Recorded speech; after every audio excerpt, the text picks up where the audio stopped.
Welcome, curious minds, to the deep dive. What if I told you that beneath your very feet, there could be hidden stories, forgotten history, even lost treasures, just waiting to be uncovered? Mm, It's not a fantasy. It's the thrilling reality of metal detecting. that's right.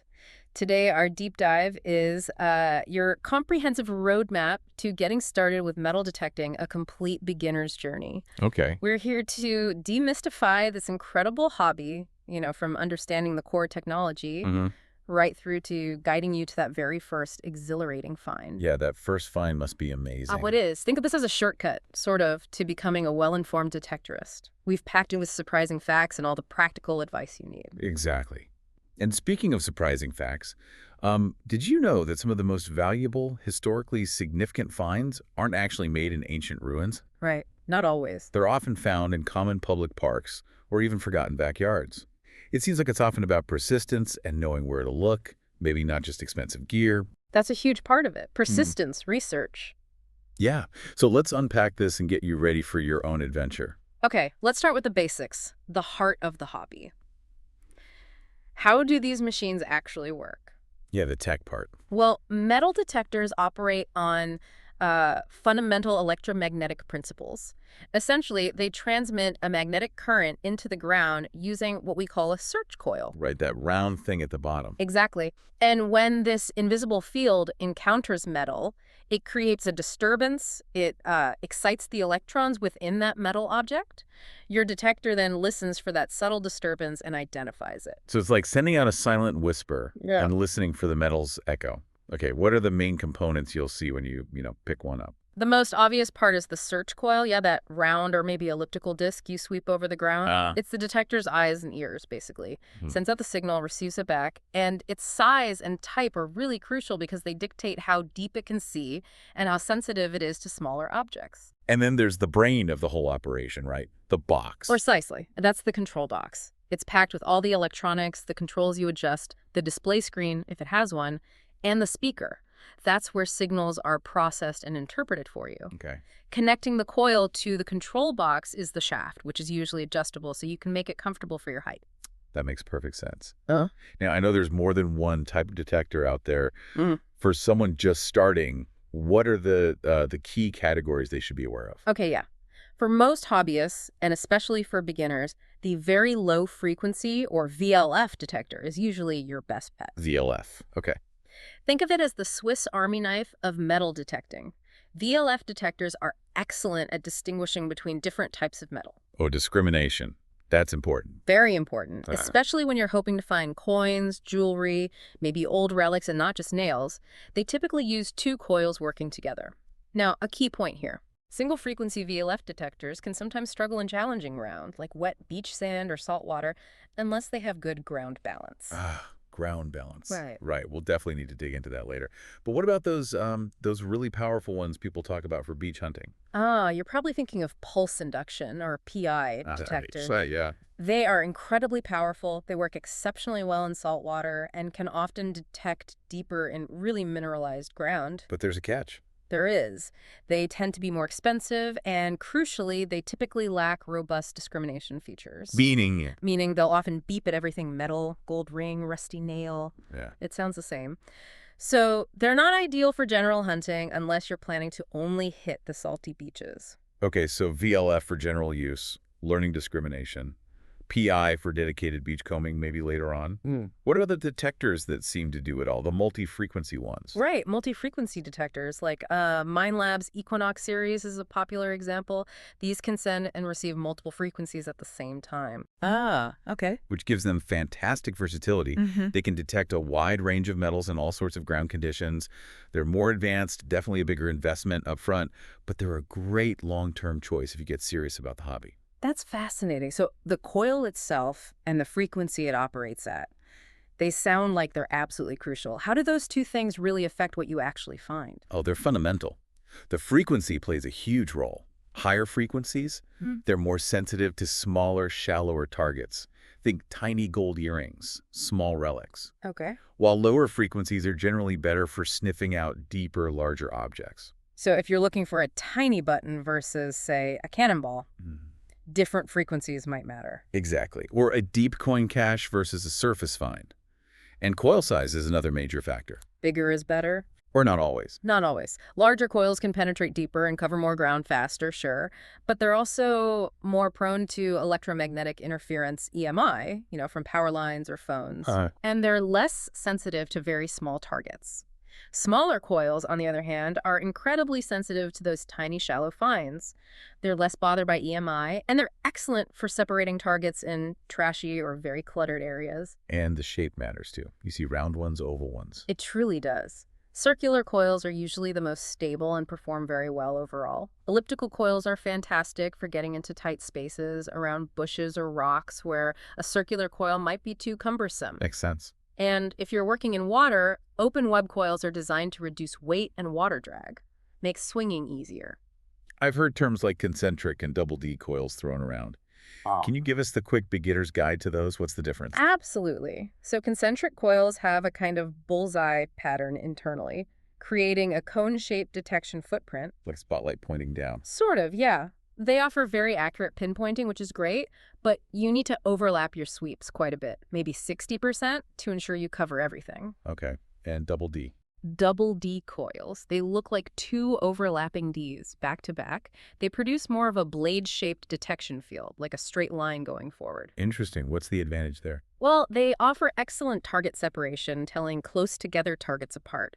They're often more stable in areas with EMI, and they can sometimes get greater depth, especially in mineralized soil. You also need less overlap, maybe just 30%. They're particularly good in that tricky, heavily mineralized soil and saltwater. That helps make sense of the jargon. You mentioned ground balance and mineralization earlier as really important concepts. Can you break those down for a true beginner? What is mineralization? Of course. Think of mineralization as the background noise in the ground itself. Soil isn't just, plain dirt. It contains naturally occurring iron, salt, other minerals. Stuff that isn't treasure. Exactly. Stuff that isn't treasure but can confuse your detector, making it think everything is metal, even when it's not. This is particularly common in places like red clay soils or wet saltwater beaches. So it's like trying to listen to a faint whisper in a really noisy room. Precisely. And that's where ground balance comes in. It's your detector's ability to tune out that ground noise.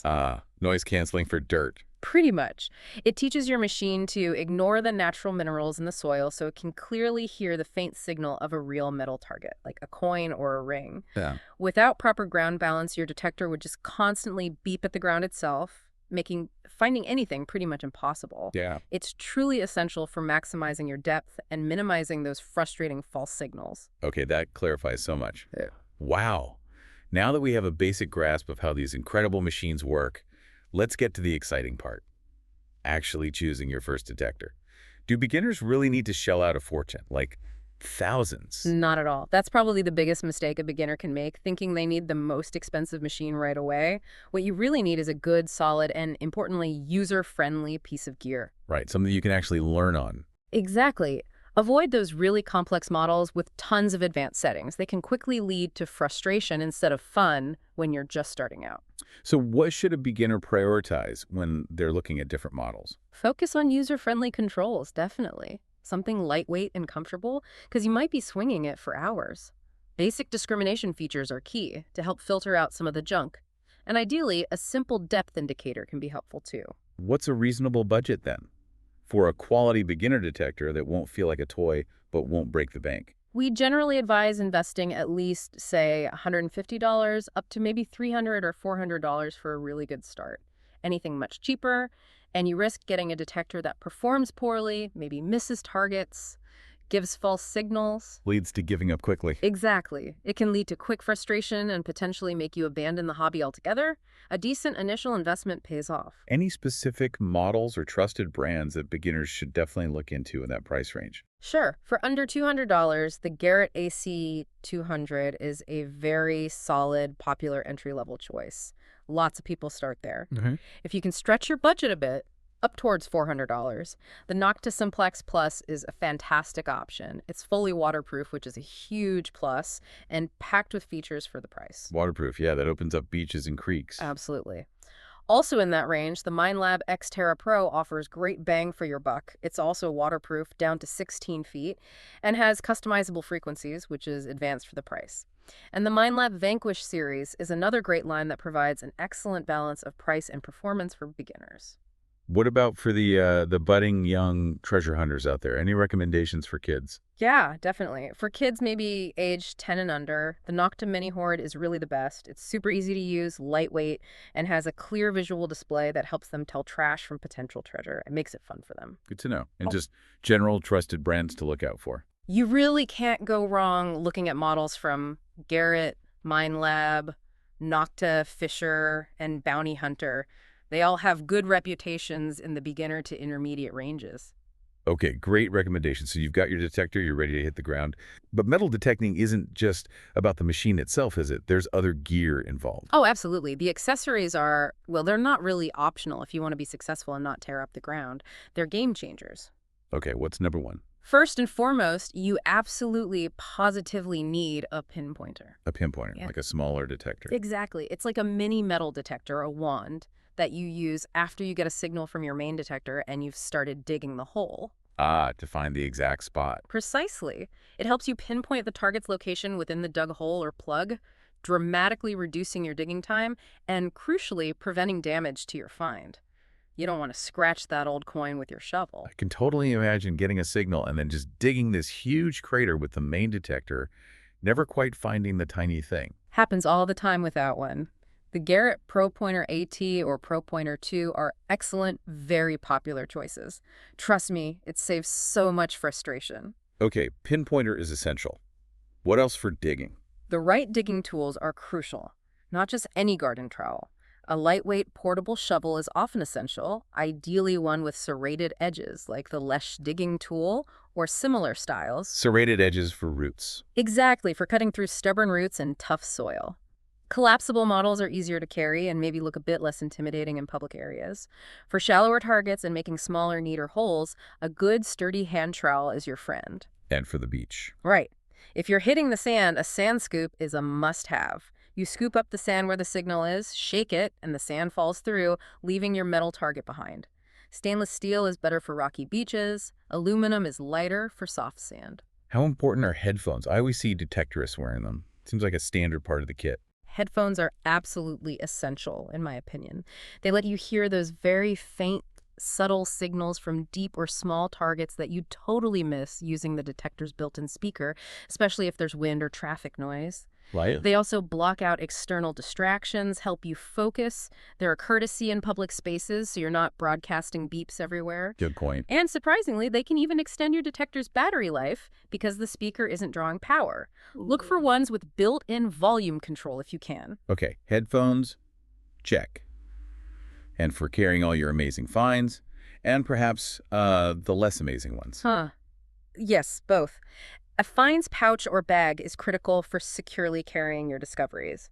You don't want that silver coin falling out of your pocket. Definitely not. You can choose from multi-pocket pouches that attach to your belt, maybe a fishing vest, cargo pants work, or even a simple fanny pack. But here's a really crucial point of etiquette. Always carry a separate bag specifically for trash. You will dig up junk bottle caps, pull tabs, nails, foil, and packing it out is vital.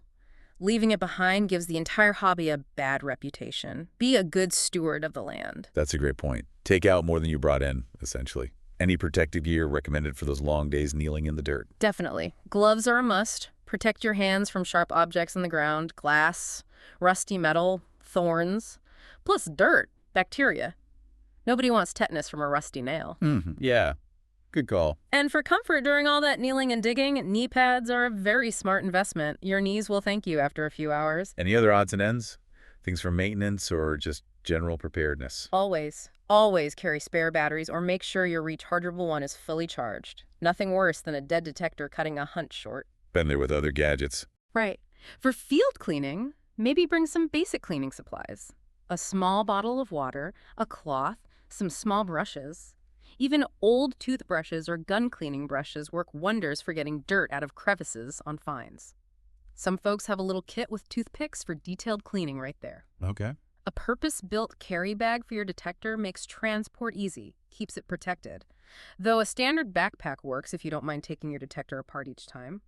And coil covers. They're cheap plastic covers that snap onto your search coil. Could protect it from scratches. Exactly. Protects the coil from scratches and dings on rocks or roots. It's vital for protecting your investment. And finally, maybe a notepad or just use your phone for note-taking. It's invaluable. For what? Recording your finds, tracking productive spots with GPS maybe, learning the signal characteristics of different objects on your machine. It helps you learn faster. That's a truly comprehensive list. It's way more than just the detector.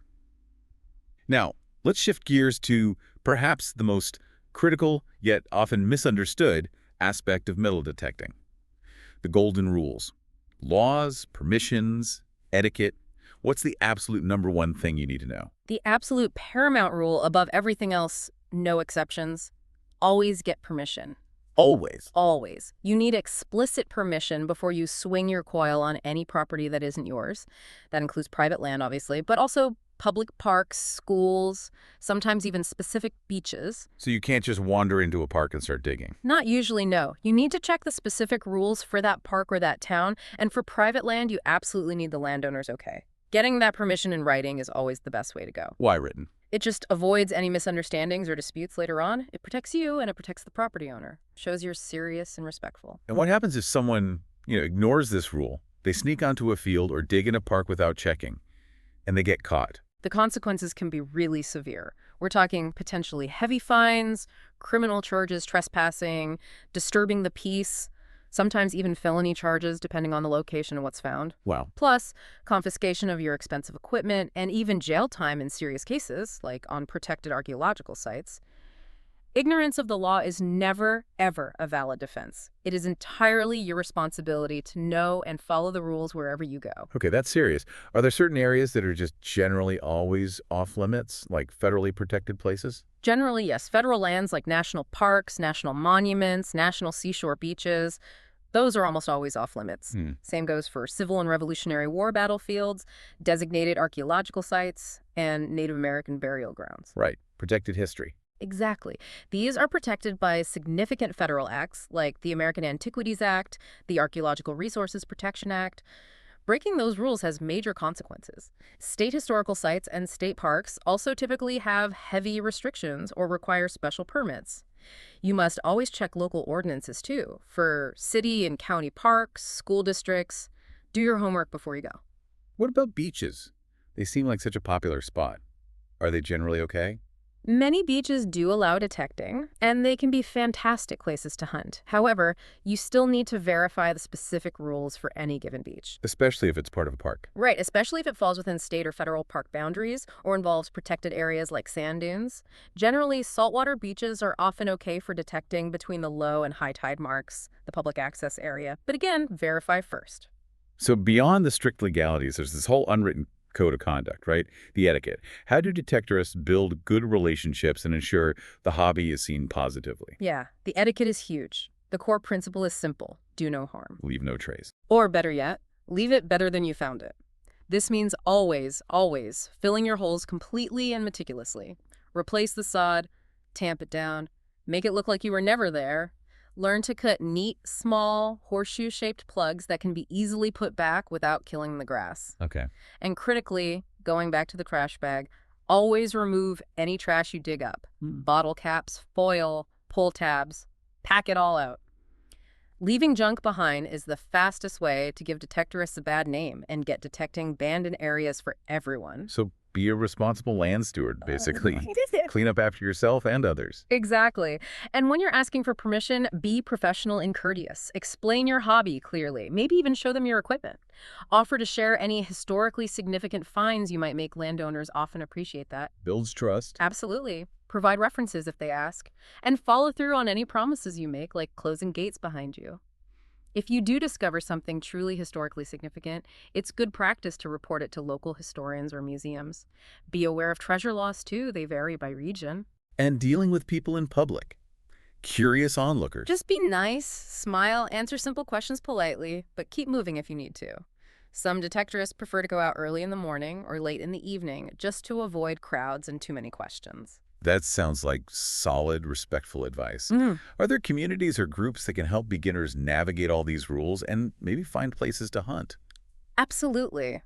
Joining local metal detecting clubs or associations is highly recommended. They're gold mines of information. Yeah. Yeah, they can provide invaluable advice on local laws and regulations, which can be tricky to find sometimes. They often organize group hunts, which are great for learning, and it just fosters a strong, supportive community. It's an amazing resource for beginners. Okay, great tip. So you're geared up, you understand the rules, you're ready to go. Now for the million-dollar question. Where do you actually go to hunt for treasure?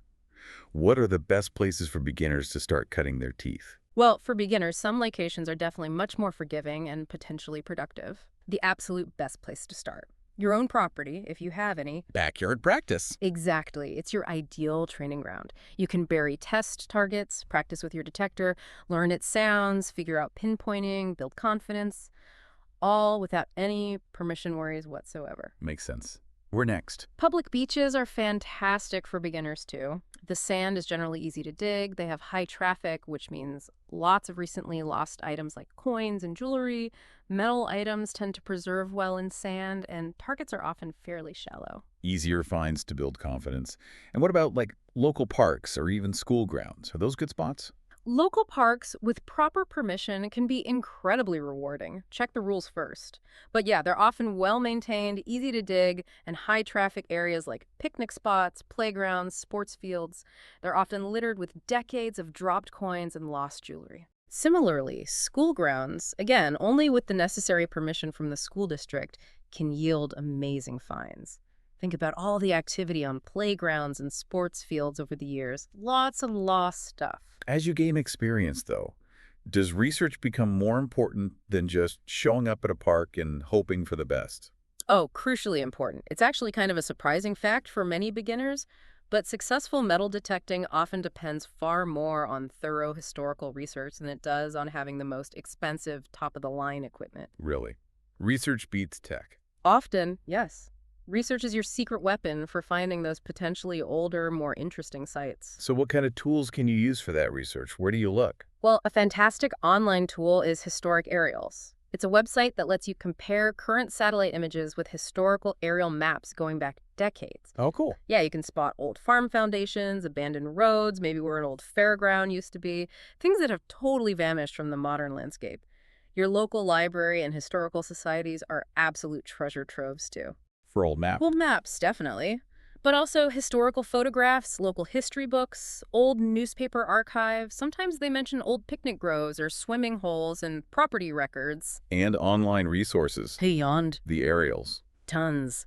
There are numerous online historical map websites like the Library of Congress Collection, Old Maps Online, Historic Map Works. Also, genealogy sites can sometimes give clues about where families lived. Don't overlook county records, either property ownership history, building permits, tax records, old survey maps can all hold clues. What about just talking to people? Absolutely. Sometimes the best information comes from talking to longtime local residents. They might remember where an old store stood, or where kids used to play, or where a forgotten church used to be. That kind of anecdotal history can be incredibly valuable and isn't written down anywhere. So you're essentially looking for any evidence of past human activity, places where people gathered, worked, lived, or traveled. Precisely. Productive site features often include things like old homesteads, even just cellar holes or foundations, locations shown on historical maps that aren't there anymore, buildings, roads, old churches, but always be respectful and avoid burial grounds completely. Recently plowed fields can be great because the plow turns up older soil layers. Ah, bringing deeper stuff up. Exactly. Also, the sides of streams or rivers where people might have gathered or crossed. Around old, large trees where people might have sheltered or taken breaks, natural valleys or dips that might indicate old walkways, and of course, detecting along the sides of historical pathways and old roads. Wow, lots to think about. Yeah, and a pro tip. Always keep detailed records. Note down your research, the areas you've detected, maybe GPS coordinates of productive spots, the types of finds you make there, who you got permission from, even things like the time of year or ground conditions. It becomes your personal treasure map over time. Knowing where to look is one thing, but okay, how do you actually use the detector effectively once you're there? What techniques separate the pros from the frustrated beginners digging random holes? Yeah, technique is key. And it genuinely comes down to practice, practice, practice. My number one recommendation for any beginner: create a test garden in your own backyard. A test garden, like burying stuff on purpose. Exactly. Bury various common metal objects, different coins, pull tabs, nails, maybe an old silver spoon if you have one at different known depths. Okay. This hands-on experience is invaluable. It helps you learn your specific detector's unique sounds and responses for different targets. You can practice precise recovery without pressure. You can test different settings. And most importantly, you develop your audio recognition skills learning to tell trash from treasure by ear. I can absolutely see how that would speed up the learning curve. Yeah. And what about the actual swing? You see people waving them back and forth. Is there a right way to do that? Oh, absolutely. Proper swing technique is fundamental. Your swing speed should always be slow and deliberate, nice and controlled. Rushing means you'll miss targets, especially deep ones. Slow and steady. Right. And maintain a consistent coil height about 1 to 2 inches above the ground. And crucially, keep it perfectly parallel to the ground throughout the entire swing. Don't lift it at the ends. Exactly. That's a super common beginner mistake. Lifting the coil at the ends of your swing dramatically reduces your detection depth right where you need it most. Keep it flat.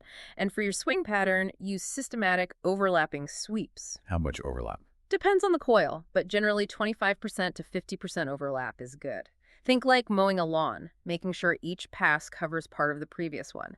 On really promising sites, consider working it in a grid pattern, maybe NS then EW, to hit targets from multiple angles. So it's not just about hearing a beep, but truly interpreting the beep, like learning a new language your detector speaks. That's a perfect analogy. Audio recognition and signal interpretation are paramount. You learn to listen to the nuances. Is the signal strong and consistent? That usually means a larger or shallower target. Is it faint and maybe a bit broken? Could be small, deep, or maybe masked by other targets? What's that about consistency? Critically important. Good targets, coins, rings will usually produce a consistent, repeatable signal when you sweep over them from different directions. Inconsistent or choppy signals often point to trash, like oddly shaped iron or foil. What if it only beeps one way? Ah, those one-way signals. They can sometimes be small or deep targets right at the very edge of your detection range. Worth investigating carefully. And what about those numbers on the display, the VDI numbers? How much should you rely on those? VDI, or visual discrimination indication, numbers. They're helpful, yes, but never trust them completely. Think of them as just one piece of the puzzle. Why not? Because they can be easily influenced by lots of things. Ground mineralization, the target's size, its depth, its orientation in the ground, even nearby iron trash masking it. So a coin might not always read as a coin. Exactly. Generally, a low VDI, say under 20, often means junk like iron or small foil. Mid-range, maybe 30-60, might be aluminum, pull tabs, maybe nickels. High VDI, like 70-90, often indicates more desirable targets like copper or silver coins or maybe some jewelry. But the key is experimentation. Combining sound and number. Yes.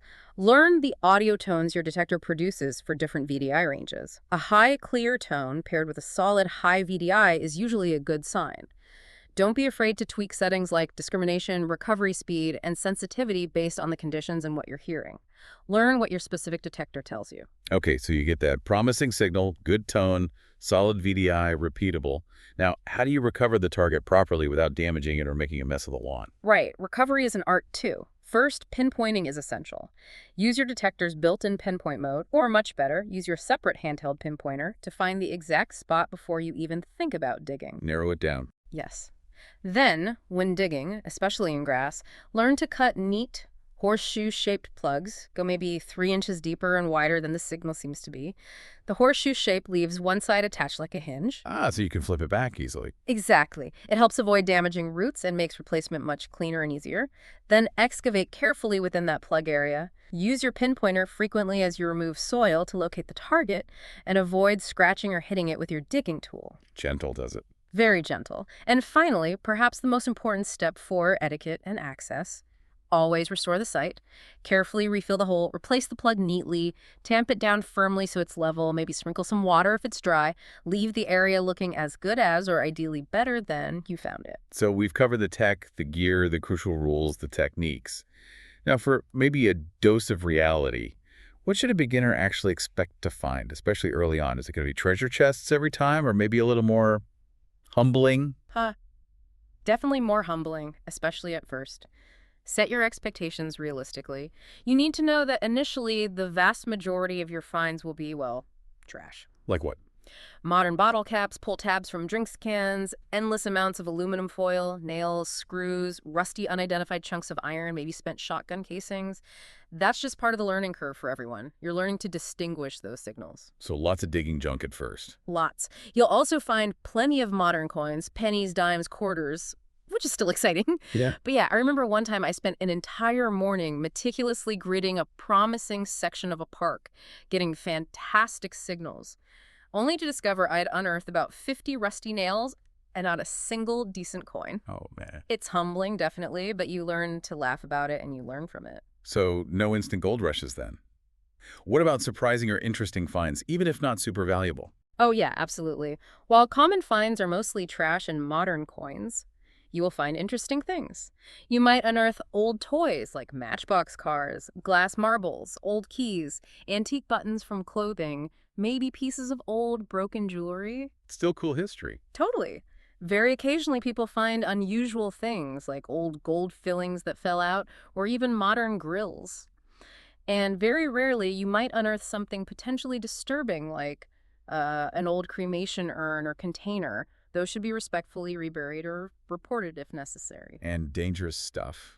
Yeah, be aware you could find dangerous items like discarded firearms or even live ammunition. If you find anything like that, do not handle it. Mark the spot, call the local authorities immediately, let them deal with it, and you'll definitely find plenty of what's-its. What's-its? Yeah, items so decomposed or unfamiliar that you just won't have a clue what they originally were. Part of the fun is trying to identify those mystery items later, maybe using online forums. It really sounds like patience is maybe the most important tool in the kit then. Absolutely. Patience is paramount. Expect initial frustration. Your skill in identifying good targets from trash improves significantly with time and experience, and just getting really familiar with your specific detector's language. This is a long game. Takes time. It really does. One source I read mentioned it took them a full year of regular detecting before they found their first silver coin. Success truly requires significant investment time for research, time for getting permissions, time for actually detecting, and time for meticulous site restoration afterwards. Patience is key. Don't give up on a potentially good spot too quickly either. Plowing, erosion, frost heaves, even heavy storms can reveal new items year after year. What are some other common pitfalls beginners should watch out for? Beyond just impatience, what mistakes do people make early on? Oh, there are plenty of ways to get tripped up. Buying the wrong detector for your needs or budget is a big one. Neglecting essential accessories like a pinpointer or good digging tools. Poor equipment maintenance like not cleaning your detector or protecting the coil. Technique mistakes. Loads. Swinging the coil too fast is probably number one. Inconsistent coil height, not keeping it parallel to the ground. Inadequate sweep overlap, missing targets between sweeps. And recovery mistakes. Definitely. Sloppy digging, making huge messy holes, inadequate pinpointing, so you're digging way more than necessary, accidentally damaging finds during excavation because you were too rough. And of course, failing to properly restore the site afterwards, that's a huge no-no that hurts everyone in the hobby. And the big picture mistakes. The most serious ones are detecting without permission, obviously, ignoring local laws and regulations, and maybe just having unrealistic expectations thinking you'll find pirate gold on your first outing, and getting discouraged when you find bottle caps instead. It truly sounds like the right mindset is just as important, maybe more important, than the right equipment or perfect technique. What's the real reward of this hobby if it's not usually about finding material riches? You've hit the nail on the head. The focus should absolutely shift away from, getting rich quick. That's extremely unlikely. The true intrinsic rewards of the hobby are elsewhere. It's fundamentally about outdoor adventure, getting exercise, making a deep, tangible connection to history, and the satisfaction of continuous skill development. So it really is about the journey, the discovery process itself, Yeah, not just the gold coin at the end of the rainbow. precisely. You need to embrace the pure joy of just being outdoors, exploring new places, appreciate the historical connections you make when you hold an object that someone lost maybe 100, 200 years ago. Feel the satisfaction of mastering a challenging skill, learning to interpret those subtle signals. Yeah. Even when hunts aren't productive in terms of finding valuable items, the experience itself, the research, the exploration, the fresh air is incredibly rewarding. It's about continuous learning, too. Read your detector manual, watch videos, participate in online forums, talk to other detectorists in clubs. You can even specialize over time if you want focus just on coin shooting or relic hunting or beach detecting, and delve into advanced techniques as you grow. Metal detecting is truly like being a detective of the past, isn't it? With every signal, a potential clue, every find a whisper from history. What hidden stories are waiting for you to uncover just beneath the surface of the world you walk across every single day? Hmm, it's a great thought. We really encourage you to consider what piece of history you'd love to find, and then to approach this amazing hobby with curiosity, with boundless patience, and maybe above all, with profound respect for the land, its history, and its rules.